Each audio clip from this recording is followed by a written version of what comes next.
I don't know when it started, when I first noticed it. Maybe it was a slow, gradual thing, something that crept into my life so subtly I couldn't pinpoint the exact moment I crossed the line.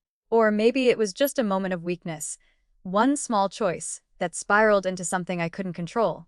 It had been a few years since I'd married Adam. He was everything I had ever wanted in a partner: reliable, hardworking, loving. But somewhere along the way, we lost the connection we once had. The days blurred into routines, and the spark we had when we first met faded into something that felt more like an obligation. We had our conversations, of course, the ones you have with someone you're comfortable with, but there was no depth to them anymore. No excitement. No passion. We were just there. I wasn't unhappy with Adam, but I wasn't happy either. I started to feel like I was living someone else's life. He had his job, his ambitions, and I had mine, which felt increasingly irrelevant. The emotional intimacy between us was gone, replaced by small talk and routine. And then there was Ben. Ben had been Adam's best friend for years. They met in college, and I'd always thought of him as just another guy in Adam's circle. He was funny, charismatic, and easy to be around. When we all got together, Ben had this way of making everything feel light and effortless. I never thought much about it, until one night, when Adam had to leave for a business trip, and Ben came over to hang out. It was supposed to be a simple evening. A few drinks, maybe a movie, just the two of us. Adam would be gone for the next few days, so I figured it would be nice to catch up with Ben. We hadn't spent much time together, just the two of us, in years. At first, it was like any other hangout. We talked about work, family, and the usual stuff. But as the night wore on, I realized something was different. There was a tension in the air, something that hadn't been there before. Ben was looking at me differently, and I couldn't quite place it. His eyes lingered a little too long, his smile a little too soft. I tried to push the thought away, to tell myself I was imagining it. But the more we talked, the more I realized that there was something between us. A spark. A tension. At some point in the evening, we found ourselves on the couch, just sitting there, talking about everything and nothing. The conversation had turned to relationships, and I remember saying something about how sometimes it feels like Adam and I are just roommates, not partners. Ben had been quiet for a while, his gaze fixed on me as if he was processing what I said. When he finally spoke, his voice was soft, almost hesitant. "You know," he said, "it's hard when things lose their spark. You don't even realize it's happening until it's too late." I swallowed hard, not knowing how to respond. He was right, but hearing it out loud made it feel real in a way I wasn't ready for. For a brief moment, the room felt smaller. I was suddenly acutely aware of how close Ben was, how his presence filled the space between us. His hand rested casually on the armrest of the couch, just inches from mine. I felt a strange heat spread through me, a flutter in my chest that I hadn't felt in years. It wasn't just physical. It was emotional too. The kind of connection that felt familiar, like something I'd been craving without even realizing it.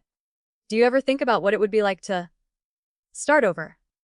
Ben asked, his voice low. I looked at him, my heart beating a little faster. He was still staring at me, waiting for an answer. But I didn't know how to respond. I wasn't sure what I was feeling anymore. Was this just a fleeting moment? A passing thought? Or was this something real? Before I could say anything, Ben leaned in slightly, just enough that I could feel his breath on my cheek. I froze, my mind racing. This was wrong. He was my husband's best friend. Nothing could happen here. But the pull I felt toward him, the way he was looking at me, it was undeniable. I could feel the tension between us, thick and heavy, almost palpable. "Ben," I whispered, my voice shaky. "We shouldn't." He didn't move back. Instead, he reached out slowly, his hand brushing mine. I flinched, but I didn't pull away. His touch was light, almost tentative, as if he wasn't sure if I would respond. But I didn't pull my hand back. "I don't want to hurt anyone," Ben said, his voice barely audible. "But sometimes, you have to follow what feels right." I knew I should have stopped him. I knew I should have pulled away, reminded myself that I was married, that this was a boundary I couldn't cross. But I didn't. I couldn't. Before I knew it, he moved closer, and our lips met. It was slow at first, tentative, like we were both testing the waters. But then something shifted, and the kiss deepened. The tension, the heat, everything I had been pushing away came rushing to the surface. It felt wrong, but it also felt right in a way I couldn't explain. It was like all the things I had been denying myself. The connection, the passion, the intimacy. were suddenly within reach. And for that moment, I didn't care about the consequences. I didn't care about the guilt. I pulled away first, my breath shallow. "I shouldn't have done that," I said, my voice trembling. Ben didn't say anything for a moment. He just looked at me, his eyes searching mine, as if waiting for me to say something else. But I didn't know what to say. I didn't know what was happening anymore. The next few days were a blur. Adam was gone for the entire week, and Ben and I found ourselves in a strange, unspoken rhythm. It wasn't like we were constantly texting or having deep conversations, but there was an undeniable tension that hung between us, something we couldn't shake. Every time I saw him, my stomach would flip. Every time our eyes met, my heart would race. The kiss was still on my mind constantly. It replayed over and over in my head, taunting me, making me wonder if I had made a huge mistake. But, at the same time, there was something addictive about it, something I didn't want to admit. For the first time in months, I felt seen. I felt alive. Ben's attention, his touch, it felt like a breath of fresh air. But at what cost? I didn't want to hurt Adam. I didn't want to betray him, but I couldn't ignore how I felt when I was with Ben. The guilt gnawed at me every time I saw him, every time I had to look at Adam, pretending like everything was normal. And yet, I couldn't stop myself. The more I tried to push it away, the more the attraction, the connection, drew me back in. One evening, Ben came over again, after Adam had left for a late meeting. It had been a few days since the kiss, and I thought maybe I could keep my distance, maybe try to push back the feelings that had started to consume me. But as soon as I opened the door, Ben was standing there, his usual easy smile on his face, and suddenly, all those thoughts of guilt and hesitation seemed far away. "I brought dinner," he said, holding up a bag of takeout. "Thought we could eat together. No need to be alone while Adam's gone." The words seemed innocent enough, but I could feel the tension between us. It was palpable, thick, hanging in the air. I could almost feel his presence before he even spoke, like the weight of what had happened between us was pressing in on me, making everything feel heavier. We ate in silence at first, just small talk about the food and how Adam was handling his work. But I could feel Ben's eyes on me, constantly. Every glance sent a wave of heat through me, reminding me of the kiss. I couldn't focus on anything else. Finally, after a long pause, Ben spoke again. "I've been thinking about that night," he said, his voice softer now, like he was choosing his words carefully. I froze. "Ben, we shouldn't." He cut me off, his voice firm, but still quiet. "I know. But it happened. And I'm not sorry." I blinked, unsure how to respond. I wasn't sure if I was relieved or terrified by his words. I don't know what to do about this," I said, my voice barely above a whisper. Ben reached across the table, his hand brushing mine lightly. I couldn't pull away. The touch felt so natural, like we were already far past any boundary that I'd ever imagined I could cross. "You don't have to do anything," he said, his voice low. "You just have to be honest with yourself. You feel it too, don't you?" I didn't say anything at first. I didn't want to admit it, but deep down, I knew he was right. I did feel it. The pull, the chemistry, the connection. It was real. And it terrified me. But I couldn't deny it anymore. Ben leaned in slightly, his face just inches from mine, and I felt my breath catch. I could feel his warmth, his presence overwhelming everything else. For a moment, I wanted to pull away, but I didn't. I didn't know why, but I just couldn't. It was like the gravity of the situation had me in its grasp. "I want you?" Ben whispered, his lips just grazing my ear. My heart skipped a beat. I should have stopped him. I should have told him. No. But I didn't. I couldn't. Before I knew it, his lips were on mine again, this time more urgently, as if he couldn't hold back any longer. My pulse raced as I kissed him back, the heat between us building quickly. I felt like I was floating, like I had no control over what was happening. My body was responding to him in ways I hadn't felt in years, and for a moment, all the guilt, all the confusion, seemed to fade away. But then, just as quickly as it started, I pulled away. Breathless, my hands trembling. "Ben, we can't, this isn't right," I whispered, shaking my head. He didn't say anything at first. He just looked at me, his expression unreadable. Then, slowly, he nodded. "You're right," he said softly. "But it's too late to go back now, isn't it?" I didn't know how to answer. I didn't know what was happening anymore. The line between what was right and wrong had become so blurred that I couldn't see it clearly anymore. I spent the rest of the evening in a daze, my mind racing. How had I gotten here? What had happened to the woman I used to be? The woman who would have never dreamed of betraying her husband like this. I felt lost, caught in a whirlwind of emotions I didn't know how to control. That night, Adam came home late. He barely spoke, as he was exhausted from his trip. He kissed me on the cheek and went to bed. I couldn't sleep. I kept thinking about what had happened, about Ben, about how easy it had been to cross a line that I thought I would never cross. I lay in bed, wide awake, my mind spinning. I didn't know how to fix this. I didn't know how to go back to the way things were before. And I didn't know if I even wanted to. I woke up the next morning with a knot in my stomach, an unsettling feeling that had settled deep in me. The events of the previous evening replayed in my mind like a bad dream I couldn't shake off. Ben's touch, the kiss, the way it felt both intoxicating and terrifying. But what scared me the most wasn't the physical connection. It was the fact that I wanted more. I wanted to feel seen, wanted, loved. I wanted to feel alive in a way I hadn't in years. But I couldn't stop thinking about Adam. I had spent the last few days with Ben, pushing my guilt aside, pretending like everything was normal. But I knew, deep down, that nothing would ever be normal again. I was living a lie, and the weight of it was beginning to crush me. Adam was still asleep when I got up that morning. I sat in the kitchen, staring at the untouched cup of coffee in front of me, my mind a whirlwind of emotions. Part of me wanted to come clean, tell Adam everything. About Ben, about the kiss, about how I felt. But I knew that wouldn't be easy. The truth would destroy him. It would destroy everything. I couldn't do that to him. Or could I? I heard Adam's footsteps approaching, and I quickly wiped away the tears that had started to form. When he walked in, he smiled at me, his face still sleepy but warm. "Morning," he said, his voice soft and familiar. "How'd you sleep?" I managed to smile. "Good, just tired." I wasn't sure how to act around him anymore. I didn't know if I was still the person he thought I was, the woman he married. But at that moment, he looked at me like nothing had changed, and that hurt more than anything. He was still in the dark, still unaware of everything I had done.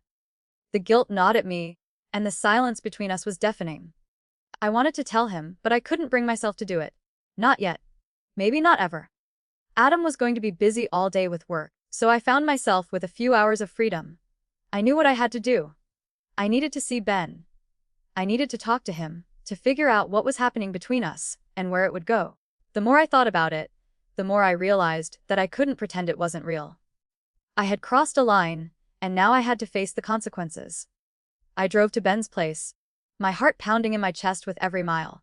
As soon as I pulled into his driveway, I felt a surge of anxiety. Was I doing the right thing? Should I just turn around and forget everything? I had a family, a husband who loved me. Was this worth it? But I couldn't ignore the part of me that was craving something more, something that had been missing for so long, and Ben had become the person who made me feel like I mattered again. I rang the doorbell, my hands trembling slightly. When Ben answered, his expression shifted from casual to something more serious, as if he knew exactly why I was there. Without saying a word, he stepped aside to let me in. "Are you okay?" he asked, his voice soft but steady. I nodded, though I didn't feel okay. I don't know what I'm doing, Ben." He didn't say anything, just reached out and gently took my hand. We sat down on the couch, the tension between us thick and palpable. "I can't stop thinking about what happened," I said, my voice barely above a whisper. "I never thought I'd do something like this. But now, I can't seem to pull away." Ben's eyes softened. "You don't have to apologize for that," he said quietly. "I don't regret it, and I don't think you do either." I looked down at my hands, feeling the weight of his words. I didn't regret it. I wanted to deny it, to tell myself that I had made a mistake, that I could go back to the way things were. But deep down, I knew I was lying to myself. I had crossed a line, and I wasn't sure how to come back from it. "I don't know how to fix this," I whispered. "I don't know how to go back to my life with Adam. I don't know if I even want to anymore." Ben was quiet for a moment, and when he spoke again, his voice was soft but firm. "You don't have to fix anything right now. Just figure out what you want. And when you're ready, we'll figure it out together." I wanted to believe him. I wanted to believe that we could somehow find a way to make this work. But in the back of my mind, I knew it wasn't that simple. There were so many things I couldn't control. So many things that could go wrong. And then, suddenly, I heard the front door open. My heart dropped. Adam. Ben and I both turned toward the door. I didn't know how to react, how to hide what had just happened. I had been so caught up in my emotions that I hadn't even heard Adam come home. He must have taken an earlier flight back. My breath caught in my throat as I saw Adam standing in the doorway, his expression a mix of confusion and disbelief. "Is everything okay?" he asked, his voice calm but strained. I stood up, my body shaking. I couldn't find the words to explain. I couldn't make it right. Ben looked at me, then back at Adam. "We were just talking," he said, his voice steady but low. Adam's eyes flicked between the two of us, and for a long moment, there was silence. His gaze lingered on Ben, then on me. I could see the realization dawning in his eyes. The hurt, the confusion, the betrayal. "Talking?" Adam repeated, his voice breaking slightly. "Is that all you were doing?" The words hung in the air like a heavy fog, suffocating me. I didn't know what to say. I couldn't make excuses. I couldn't pretend anymore. The truth was out there, hanging between us, as raw and exposed as it could be. I'm so sorry, Adam," I whispered, my voice shaking. "I didn't mean for this to happen. I never wanted to hurt you." Adam's face went pale, and he took a step back, shaking his head in disbelief. "I don't even know who you are anymore." The words hit me like a slap in the face. My heart shattered as I realized what I had done, what I had allowed to happen. I had destroyed everything I thought I knew about myself, about my marriage. "I'm sorry," I repeated, my voice barely audible. "I didn't mean for any of this to happen." But the damage was done. The hurt was already there. And there was no going back. The silence in the room was suffocating. I could feel Adam's disbelief, the raw hurt in his eyes, and it cut through me like a knife. I had never imagined this moment would come. I had never expected that the choices I had made, ones I had convinced myself were temporary, insignificant, or justifiable, would lead to this gut-wrenching confrontation. The reality of it was overwhelming. Adam stood there, staring at me, his face pale and tight with anger. His mouth opened, but no words came out for a moment. He was processing, I think, trying to make sense of what was happening. Of what had happened. And in that space, I realized I couldn't hide anymore. I couldn't pretend that everything was okay, that it was just a misunderstanding, or that I hadn't made the choice to betray his trust. "Adam, I'm so sorry," I whispered again, but it felt like the words didn't even matter anymore. They felt hollow. How could I apologize for something so big, so destructive? Could words undo what I had done? Could they even make him understand? But Adam just shook his head. It was like he couldn't even look at me. His eyes were fixed somewhere distant, and for a moment, I wondered if he was trying to figure out how to walk away from this. How to just leave the room and never come back. Ben, who had been standing quietly to the side, shifted uncomfortably. His presence suddenly felt like an intrusion. His dark eyes flicked between me and Adam, and for the first time, I could see the hesitation in his gaze. He had been so sure of what he wanted, so sure that this was something we could navigate, something we could handle together. But now, in the face of Adam's hurt, his confidence seemed to waver. "Adam?" Ben started, his voice low, but Adam cut him off before he could finish. "Don't." Adam's voice was quiet, but it had an edge to it. "Don't even say anything. You don't get to speak right now." The way Adam said it made my chest tighten. The anger in his voice was unmistakable, but there was something else beneath it too. Pain. A deep, guttural pain that I had never seen before, and it was all because of me. "I thought." Adam's voice cracked as he spoke. "I thought we were happy. I thought you loved me." I blurted out. Desperate, almost pleading. "I do." "But." The words died in my throat. The truth was right there, but I couldn't say it. I couldn't make him understand. "You don't," he said flatly, shaking his head again, the disappointment radiating off him like a physical force. "If you loved me, this wouldn't have happened. I wouldn't be standing here, trying to figure out what the hell I'm supposed to do now." I opened my mouth, but the words didn't come. There was no defense for what I had done. No way to justify the lie I had told myself, the lie I had been living. Ben's kiss had been more than just a momentary lapse. It had been an escape, a craving, a desire for something, anything, that felt different than the hollow emptiness I had been carrying. And now, standing here, in front of Adam, all of that seemed so selfish. So stupid. Ben finally stepped forward, his voice softer now. "Adam, I'm sorry," he said. "I never meant for this to happen. It was wrong and I should've." "No." Adam snapped, raising his hand to stop him. "You don't get to apologize to me, Ben. You're my best friend and you did this. You betrayed me. Both of you did. The words landed like a punch, and I couldn't help but flinch. I had known this moment would come, but hearing it out loud was so much worse than I had imagined. The guilt, the shame, it was suffocating. I had ruined everything. I didn't mean for it to go this far. I whispered, my voice trembling. I didn't plan this. But it happened, and I can't change it. Adam looked at me, his eyes searching mine, like he was trying to see if there was any truth left in me. How long? He asked, his voice raw. How long has this been going on? I swallowed hard, knowing I couldn't lie to him anymore. It started a few weeks ago, I said, barely able to get the words out. I didn't. You didn't think I'd find out? Adam interrupted, his tone bitter. Did you think you could just keep this from me, keep living a double life, and I'd never know? I was silent. There was no defense, no excuse, just a deep, aching regret. Ben stepped back, his face a mix of guilt and shame. I could see the weight of the situation finally dawning on him too. This wasn't just a moment of passion. This wasn't some affair that could be brushed under the rug. It was a betrayal, and there was no easy way to fix it. Adam looked at Ben for a long moment, his gaze piercing. You're not even sorry, are you? He asked quietly. I am, Ben said, his voice thick with emotion. I am sorry, Adam. I never wanted to hurt you, but I can't take it back. Adam's jaw tightened, and for a second, I thought he might lash out, might do something drastic. But he didn't.